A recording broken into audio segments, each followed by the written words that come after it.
네, 도대체 누구의 소행이고 왜 이렇게 잔혹한 범죄를 저질렀을까요? 이 백기종 전 수서경찰서 감력팀장과 함께 알아보도록 하겠습니다. 어서 오십시오. 안녕하세요. 예. 자, 첫 번째 주제 살펴보도록 하겠습니다. 네, 사라진 심장. 자, 이번 사건이 지난주 목요일 날 발생을 했고, 네. 이 경기청에서 많이 수색 작업을 벌이고 있지 않습니까? 네. 아직 단서는 찾지 못하고 있는데, 네. 지금까지 보도된 내용 봤을 때, 네. 이번 사건이 어떤 사건인지 좀 감이 오시나요? 지금 이 사건은 계획적 살인입니다. 아, 계획적 살인이고 예. 그다음에 이제 사체 유기를 하는 부분이 상당히 엽기적인데요. 예. 사실 쇼킹한 사건이죠. 네. 그렇죠. 근데 이거는 지금 그 원한이나 치정, 네. 어떤 분노, 혐오 범죄, 네. 그러니까 잔혹 범죄인데 네. 문제는 이 대상자를 살해를 하고 나서도 저렇게 시신을 그 분리, 뭐 예. 토막이라고 하면 좀 너무 참담해서 분리라고 저는 얘기를 하고 있습니다만 네네. 분리를 해서 결국은 시신에게까지 그 어떤 모멸감을 계속 주는 그런 심리가 작용했다 이렇게 보거든요. 네. 그러니까 이제 그 얼마 전에 대구에서 일어난 사건을 잠깐 사례로 들면 네. 동거녀를 남자 관계를 의심해서 자고 있는 동거녀를 살해를 하고 네. 그것도 분이 안 풀려서 그 분노가 가라앉지 않아 가지고 같이 기르는 그 반려견, 애완견을 예. 뭐 두들겨 패거나 목을 조르거나 함에도 죽지 않으니까 세탁기에 넣어서 결국 죽인 이런 사건. 그래서 결국은 그 징역형을 지금 받고 복무 중인데 네. 이런 형태의 지금 범행으로 그러니까 지금 사이코패스나 그 소시오패스 범죄가 있거든요. 예. 근데 지금 저는 이 형태가 사이코패스보다는 소시오패스 범죄. 사이코패스는 우발적인 범행이나 어떤 자기가 어떤 물론 상대방의 감정이나 슬픔, 고통을 자기 감정에 이입을 안 하죠. 예. 근데 소시오패스도 마찬가지인데 다만 사이코패스는 범죄가 치밀하지 않거든요. 근데 소시오패스 같은 경우는 예. 지금 상당히 준비를 하고 치밀한 범죄를 하고 이 사안이 법적으로 위법이다. 그 어떤 형벌을 받는다는 그런 감을 가지고 하는 범죄거든요. 예. 예. 그래서 저는 사이코패스 쪽보다는 소시오패스 범죄다. 이렇게 지금 판단하고 있습니다. 지금 원한이나 치정이라고 말씀하셨는데 이게 네. 지금 장기가 전혀 발견되지 않다 보니까 네. 장기 밀매 가능성도 얘기가 네. 나오고 있거든요. 그 오원춘 사건이 바로 4월 그 지난 2012년 4월 1일 날 발생을 했죠. 예. 4월 1일과 2일 수원시 지동. 근데 저곳이 바로 직선거리 1km 거리이기 때문에 예. 지금 그곳 주민들 경기도민이나 수원 시민들이 굉장히 불안해하고 그렇죠. 또 여기뿐만이 아니라 전국에서 지금 굉장히 불안해하는 네네. 소리가 많이 들리고 있는데 이 케이스는 지금 장기 밀매라든가 인육 캡슐 문제는 아니다. 왜 그러냐? 네. 장기 밀매나 인육 캡슐을 하는 범죄인들은 절대로 저런 흔적을 나타내지 않고 완전히 은폐를 해버리거든요. 예. 그리고 이제 장기 밀매라고 하면 예를 들어서 콩팥 같은 경우는 이 장기 이식 2013년도 걸 보면요. 네. 가장 많은 게 1760건으로 신장 이식 제1위예요. 그렇기 때문에 저런 부분은 장기 밀매 또 인육 캡슐이라고 하는 거는 우리나라에서 지금 문제가 많이 됐죠. 네. 중국에서 뭐 강장제다 그래가지고 인육 캡슐을 그 보따리 장사들이 수입해서 많이 팔고 있는데 예. 그런데 문제는 인육 캡슐 같으면 저런 형태의 사체를 분리해서 버리지 않죠. 모두 다 인육 캡슐 재료로 쓰거든요. 네. 뭐 그 참 방송의 언어상 어쩔 수 없는 말씀을 드리지만 예. 인육 캡슐의 재료로 사용하기 때문에 저렇게 유기를 하지 않는다. 이런 말씀을 드릴 수 정말 있겠습니다. 끔찍한 얘기인데요. 자, 그러니까는 팀장님 말씀으로는 우발적인 범행보다는 계획적인 그렇습니다. 범행의 가능성이 네. 크고 그것은 소시오패스에 의한 것이다. 그렇습니다. 그리고 인육이 여전히 있거나 여러 가지 상황으로 봤을 때는 장기 밀매를 노린 것보다는 원한이나 치정에 의한 범죄다. 그렇습니다. 이렇게 보시는 건데 네. 지금 뭐 식사 시간이 조금 지났지만은 조금 불편한 내용이 있겠지만요. 네. 그래도 사건 상당히 잔혹하고 엽기적인 사건 그리고 아직 범인이 잡히지 않았기 때문에 예, 좀 더 논의가 필요할 것 같습니다. 다음 주제 한번 넘어가 보도록 하겠습니다. 네. 토막살인 왜? 네, 그렇다면은 그 네. 원한이 너무 깊기 때문에 그런 복수 심리가 발동해서 저렇게 잔혹한 범죄를 저질렀다 이렇게 추정이 가능한 네, 대목이네요. 통상적으로 그러니까 사이코패스나 소시오패스 범죄가 네. 대상을 네. 예를 들어 선정을 해서 살해를 하고 네. 그다음에 자기 마음속에 내재된 분노나 예. 이런 게 통제가 안 되니까 예. 그걸 다시 살해를 당한 피해자의 시신에다가 예. 또 그 자기 분노를 폭발시키거나 어떤 그런 감정이입을 시키는 거거든요. 예. 그렇기 때문에 지금 저런 형태의 유기는 분명히 원한 치정 내지는 그 잔혹한 그 혐오 범죄 네. 이렇게 지금 규정을 할 수가 있습니다. 자, 그러면 지금까지 나온 단서로 봤을 때 네. 면식범의 소행의 가능성이 큽니까? 그렇죠. 아, 가장 크게 우려되는 게 면식범의 소행입니다. 그러니까 지금 경찰에서는 이제 그 가출인, 미기가자, 네. 그다음에 핵물자나 실종자 네. 이런 사람을 지금 그 지역뿐만 아니라 예. 전국에서 다 지금 데이터를 네. 받고 있는데 네. 문제는 왜 면식범이냐고 하냐면 네. 보통 면식범 같은 경우는 저렇게 사체를 손상을 하는데 네. 그 부분은 인과관계 때문에 그래요. 네. 앞에서 말씀을 드렸지만은 원한이나 치정이나 이런 부분, 그러니까 이 사람을 살해하고도 끝없는 네. 그 분노의 질주 네. 이런 것 때문에 저런 형태를 유기를 하는데 저건 뭐냐면 내가 이런 범행을 해서 유기를 하더라도 메시지를 던지는 건 이 사건 전모가 밝혀지지 않는다. 피해자도 밝힐 수 없을 것이다. 범인도 잡을 수 없을 것이다 하는 메시지를 주고 있거든요. 자신감을 표현하는 그렇죠. 거군요. 그래서 저런 형태의 범행을 하는 거고 예.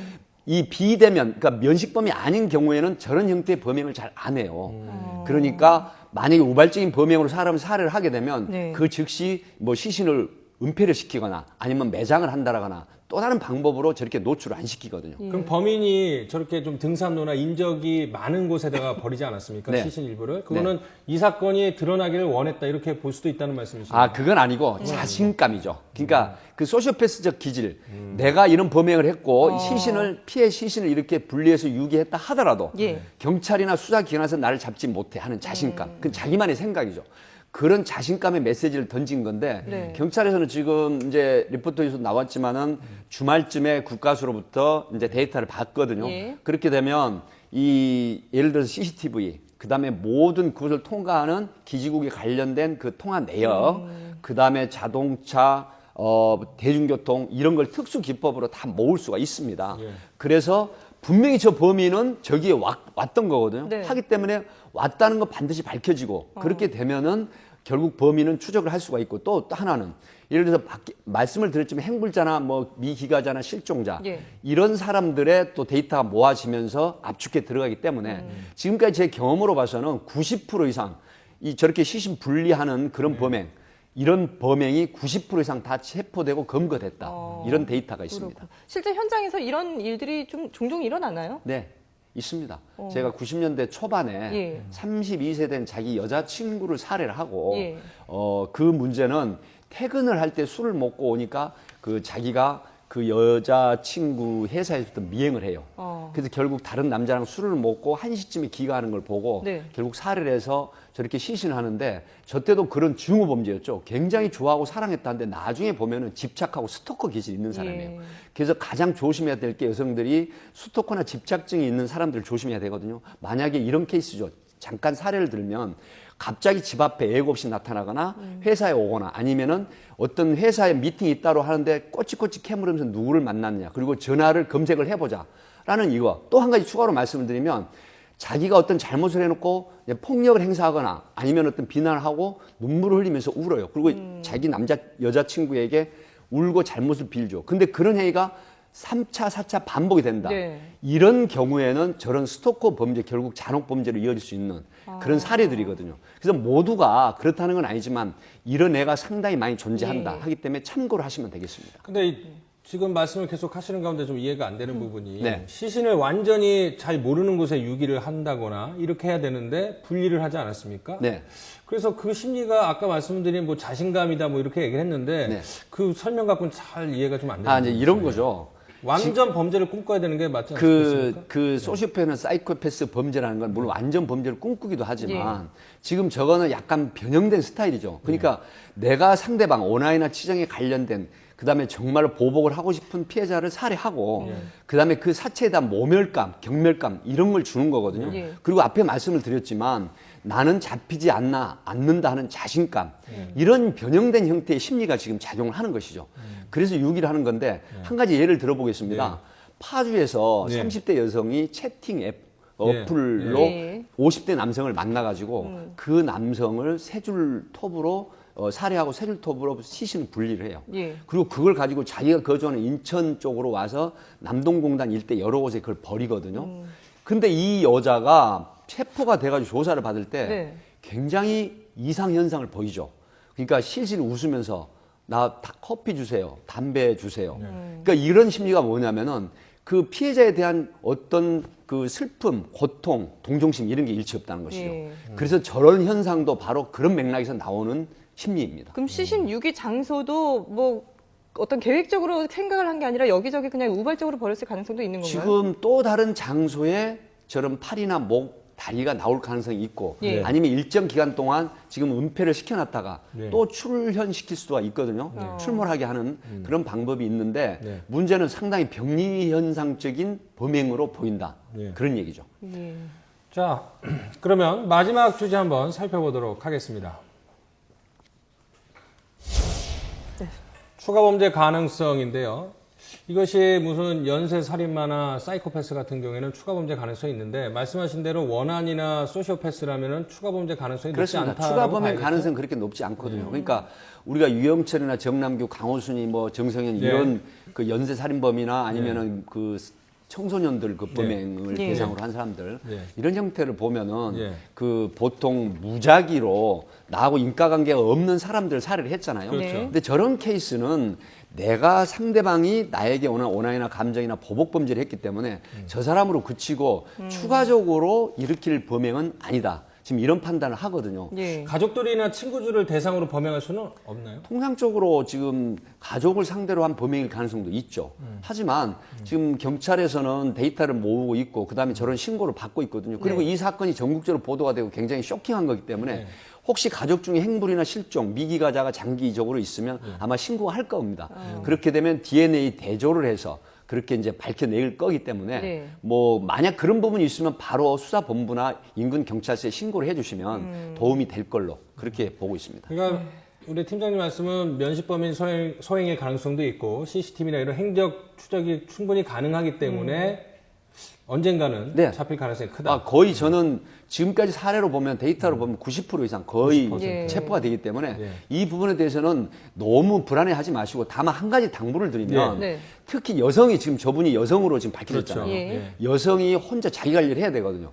혼자 범죄를 할 수 있는 으슥한 장소에 혼자 야간에 뭐 출입을 하지 않는다라든가 아니면은 그 처음 만난 그러니까 쉽게 말하면 근본을 모르는 사람을 그러니까 즉흥적인 만남 예. 이런 부분들 그다음에 한 가지 또 말씀드릴 거는 휴대폰에 그 단축키 1번에다가 111 저장해 놓으시면 오원춘 사건 때 7분 36초가 전화기 켜져 있었는데 네. 뭐 예를 들어서 인권이라든가 불법 정보 수집을 하기 때문에 위치 자동 추적을 못하게 했었거든요. 예. 근데 그게 국회를 통과해서 지금은 112 신고하시면 바로 위치 추적이 됩니다. 위치 자동 추적 시스템이 돼 있기 때문에 여성들은 특히 1번에다가 자동 키 112를 저장해 놓으시고 내가 말을 하지 않더라도 1번을 누르시면 112가 자동으로 연결이 네. 되거든요. 그때 바로 3분 이내에 경찰이 출동할 수 있는 시스템이 있기 때문에 이 부분을 유념해서 저장해 두시면 좋겠습니다. 예. 알겠습니다. 그 오원춘 사건 일어난 곳이랑 별로 떨어지지 않았는데 네. 뭐 말씀하신 것처럼 이제 신고나 출동 시스템이 오원춘 사건 이후 많이 좋아지지 않았습니까? 네네. 근데 조금 궁금한 거는 저 지역이 이 범죄나 우범이 관련된 어떤 지형적인 특성이 있어서 그런 건가요? 보통 이제 이런 게 있습니다. 지형적으로 공원이나 야산, 산자락이 있는 곳 같은 경우에는 범행 심리를 유발한다고 해요. 예. 그리고 이제 보안등이 중요한 건데 CCTV나 보안등이 없는 깨진 유리창 그 이론 있잖아요. 네. 유리창 하나를 깨놓고 방치를 하면 그 전체가 다 슬렁화된다는 이런 형태. 그렇죠. 예, 그렇기 때문에 으슥한 장소나 야산이나 공원이 있는 또 불이 그 꺼져 있는 이런 한적한 장소에서는 범죄 심리를 유발한다. 예. 이런 거기 때문에 다만 수원시 지동이나 저 부분을 우연의 일치로 됐던 거지 오원춘 사건과 연결해서 불안한 심리로 생각을 하시면 안 될 것 같다. 그렇게 예. 봅니다. 알겠습니다. 네, 지금까지 전수서경찰서 백기종 강력팀장과 함께 얘기 나눠봤습니다. 오늘 말씀 고맙습니다. 감사합니다. 고맙습니다.